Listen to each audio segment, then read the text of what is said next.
Hello, welcome back to another manga magazine series episode. We are now looking at another Garo issue. I'm going to be pumping out a couple of these. So this is the continuation of the 1973 run. This is the September issue, and we've got a very cool cover here by Hayashi Seiichi. So during the 70s onwards, Hayashi started doing a lot of these like nature subject matter cover arts, which are very nice, very simple too, but I love the combination of the black, pink, and purple. And at the back, of course, we've got still the same advertisement for Tsugi Yoshiharu's collection. This one was a very good issue as well, a couple of cool stories here and there, but we'll get started with these. So I'm having a lot of fun with Garo recently because I've been getting back into reading them more frequently alongside other stuff. So I've also completed like another Kaiki issue. Right now I'm sticking with Garo. I haven't really touched Axe for quite a while, although I do have a couple of Axe issues that I have read in the past and should do a video on sometime soon, because it's been quite a while since I've done a manga magazine episode on an Axe issue. But either way, coming back to this issue here, the very first story we have is called something like That Light by Hayashi Seiichi. I've never actually seen this before. I don't think this is collected in any of the English issues of his works. I might be wrong, but this is my first time seeing it. And as well, I haven't seen it in his other collections of the original Japanese collections of his work. So this is pretty cool. We have like a blue and orange color to things. So this is a interesting story because it's kind of like weird, open-ended, much like Hayashi, like the Hayashi you would expect. But we start off with this girl who is sick, and she's scared of like a Grim Reaper coming for her. Apparently she knows what it looks like. It resembles like a painting from an artist. And she goes to her lover's place. Her lover's name is Toru, and he promises to stick by her because she's quite scared of being visited by this Grim Reaper. And so here they are, just waiting on a hill. And for some reason, they know that she will die once a bird nears them. This bird over here flies away. I don't know how. I guess it's some kind of like feeling. But here they are. The bird appears. And as it flies away, she dies. And the story ends there. She's just limp there, and he's just saying sorry. So weird ending, very weird one. I actually don't really know what to make of that, to be honest. I guess it's mainly about omens, I don't know, curses, the feeling of dread, something like that. But it's interesting because I've never seen the story before in any of the other books. So very surprising to me after reading so much of Hayashi Seiichi stuff. But yeah, that was the very first chapter. Quite a mood setter for the issue. We'll continue on to some more. Traveler-kun by Nagashima Shinji, which as per usual I'll kind of just push forward through. And so the next story after this one here is actually a story that is featured in the English release that we got recently.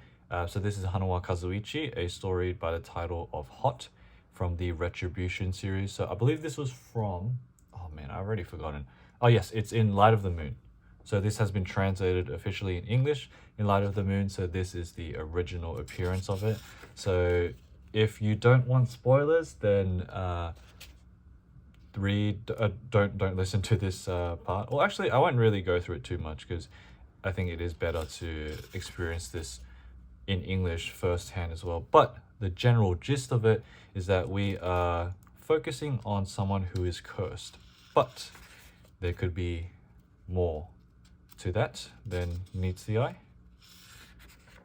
Amazing art as usual. We'll have to also censor things as usual. I specifically love this panel here on the bottom.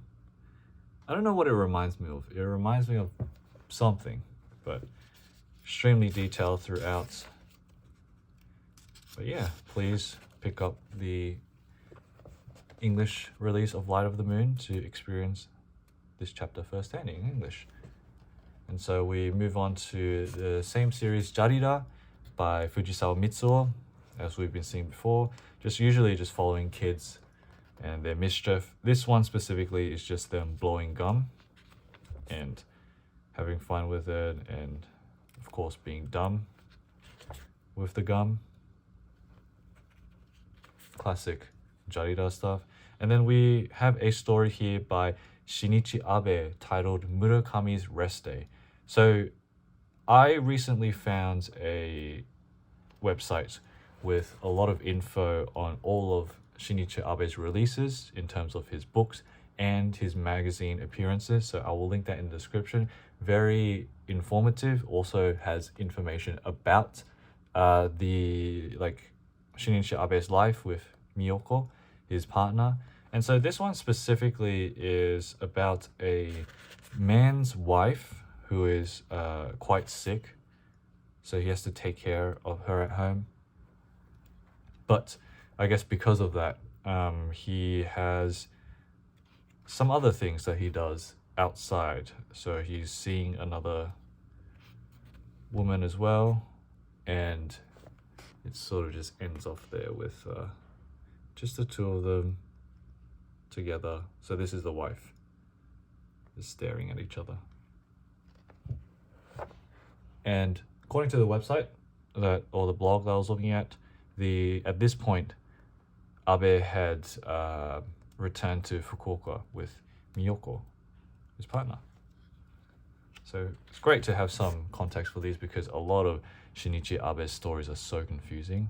They're very moody pieces, very atmospheric, but can be hard to figure out what is going on, why things are happening. We move on to a chapter titled The Tragedy of Toilet Flies by Kawasaki Yukio. I didn't really read this one. It's quite a long one, but yeah, I'm not too much of a fan of Kawasaki Yukio, unfortunately. But we see the same characters that we usually see in the works.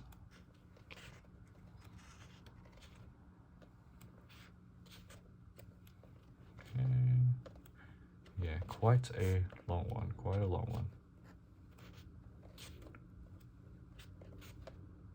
All right. Let's move on to a story by Masuzou Furukawa, continuing the Purple Legend series. This is something titled The Sea of Fear. And I love this chapter because we've got a lot of these double page spreads with big landscapes. So we're set in this place where we're at this kind of temple or shrine that is surrounded by water one day. And this man tries to escape it. But here's the man over here. But as you can see, the water is continually creeping up on him. And the story, I guess, is about him trying to escape it, constantly has to move. And I believe, from what I understood, he has a fear of not being able to escape the sea. I'm not too sure what's actually happening in the middle here. I can't really make it out. Can't tell if it's a person or this looks like a, I don't know, a shoreline and mountains in the background, but I really don't know what. Maybe that's a plant. I can see the stalk. Looks like a plant, but I can't see the inside of that. Bit tough to tell. But yeah, that was the end of that chapter. Love how moody that was. This is an overall pretty moody issue with some of the stuff that we're seeing. So we've got another chapter by Iwamoto Kyuusoku, the Pukaritopia nonsense gag series. Same guy still stranded in the water. And then now we come to a newcomer in this. So this is a newcomer selection for this issue. This is a story titled In the Case of C016 by Shimura Mitsuo. So this specific story is a story that is about pretty much robots killing all these humans. So as you can see, they're rounding them up. And it turns out that the robots here have like invaded Earth, and their mission is to wipe out all these humans. So a very brutal way. You know what this reminds me of? This reminds me of the cage in Hino Hideshi's Town of Pigs.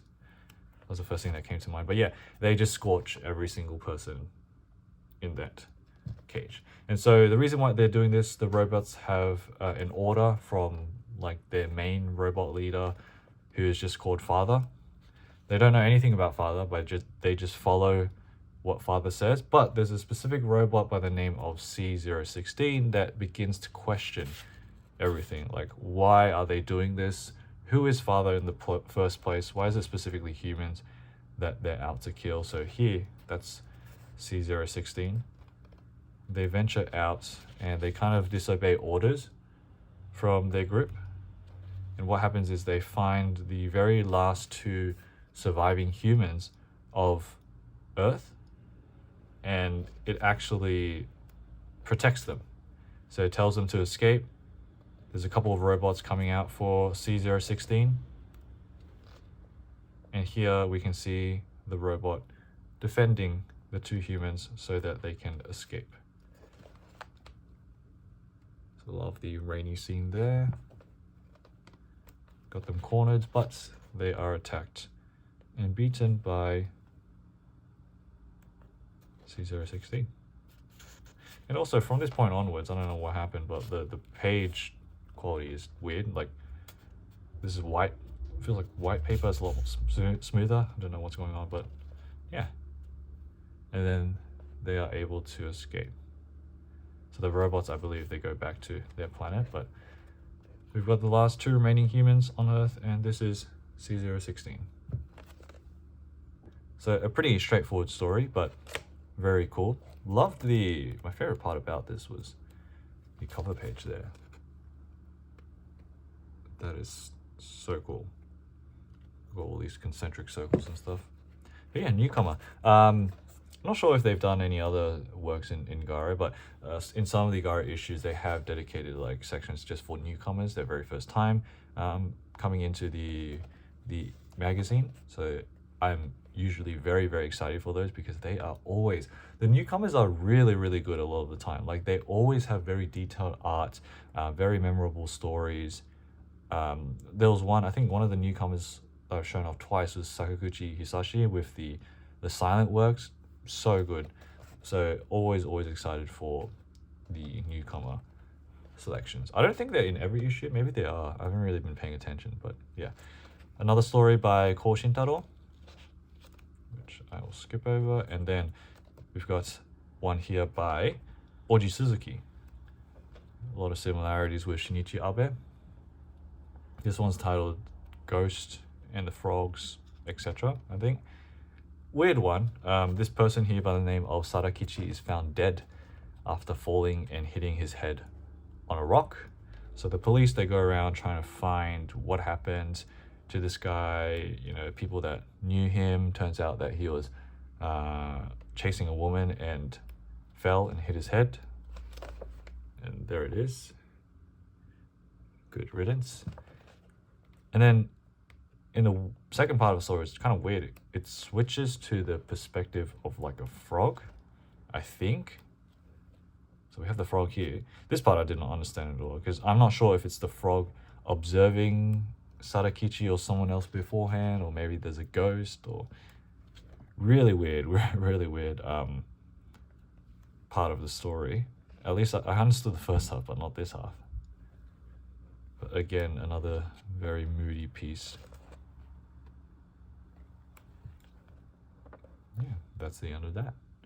And now we'll move on to, okay, we've got a Susumu Katsumata Works section, and then we have one more story after this one. So the last story, yes, we've got here one by Kusunoki Shouhei. At this point, I still have not been able to find the posthumous collection of Kusunoki's works. Very expensive and very rare.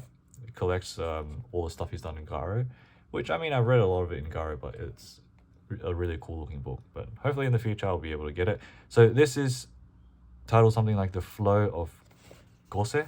I don't know what Gose is, but this boy is just going around, just playing in the town, running around, and